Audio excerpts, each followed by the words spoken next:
Kokomo, Indiana, population 46,000, unemployment 12%. The city of firsts, the slogan goes. The first push-button car radio was developed here.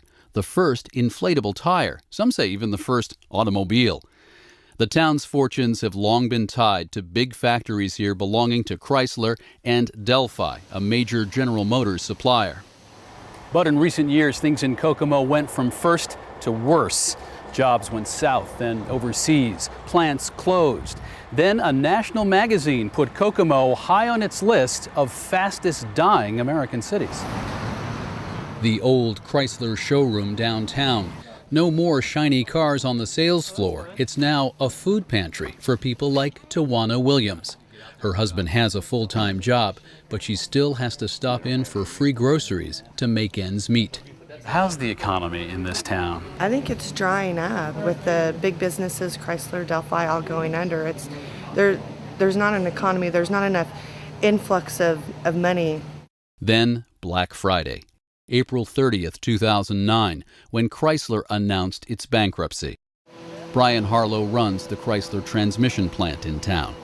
I was prepared mentally that we were going out of business. Rich Boroff is local president of the United Auto Workers Union. If they liquidated some of these plants or all these plants, what would it have done to the community? It'd have crushed Kokomo. Crushed Kokomo. It'd have crushed Kokomo. But the mayor was not taking this lying down. His name is Goodnight, Greg Goodnight. And he was afraid his city might never recover if they turned the lights out at the Chrysler facilities. You lose a major employer like Chrysler, how do you get out of that rut? I mean, this could be a challenge, I guess, for a couple decades. So the mayor, a former president of a steelworkers union local, worked with the auto workers union and state and local officials and set about making the case that the Kokomo plants had a lot to give as they restructured under new management, the Italian car maker Fiat. I sent a personal letter to Mr. Marconi, the head of Fiat, and invited him to Kokomo. Come see our city. Would love for you to take a look at what we have to offer your company. Fiat CEO Sergio Marchionne could not make it to Kokomo, but he did invite Goodnight to Italy, where the mayor made his case. We did a PowerPoint on Kokomo. This is our city. We talked a little bit about our past, and then we talked about a future. I think it helped a little bit. And early moves by Fiat management impressed many auto workers. First thing they did was invest money, clean the bathrooms up, bring up, the standard of a person's work environment. Both the union and local Chrysler managers then embraced a Fiat import from Italy.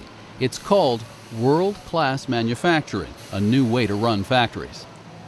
They approach it from the standpoint that it's unethical to have waste. So now your job is eliminate waste. Harlow says the plant is better and cleaner than ever, but there is still work to do. World class is what it means. Not good, not very good, not excellent, world class. It has been a year since the formation of the new post-bankruptcy Chrysler.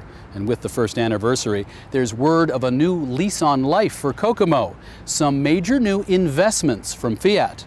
I'm very pleased to announce that Chrysler Group will invest $300 million in our existing transmission manufacturing facilities here in Kokomo. That money to build fuel-efficient 8-speed transmissions could save 1,200 jobs.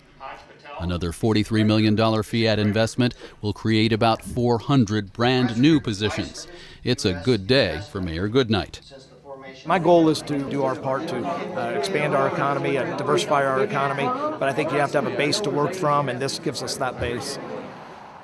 To win these investments, the city agreed to go easy on Chrysler's property taxes. A similar tax deal has also helped bring new work making electric vehicle parts at the Delphi plant in Kokomo. Officials here, at least, are now convinced the city has turned an economic corner.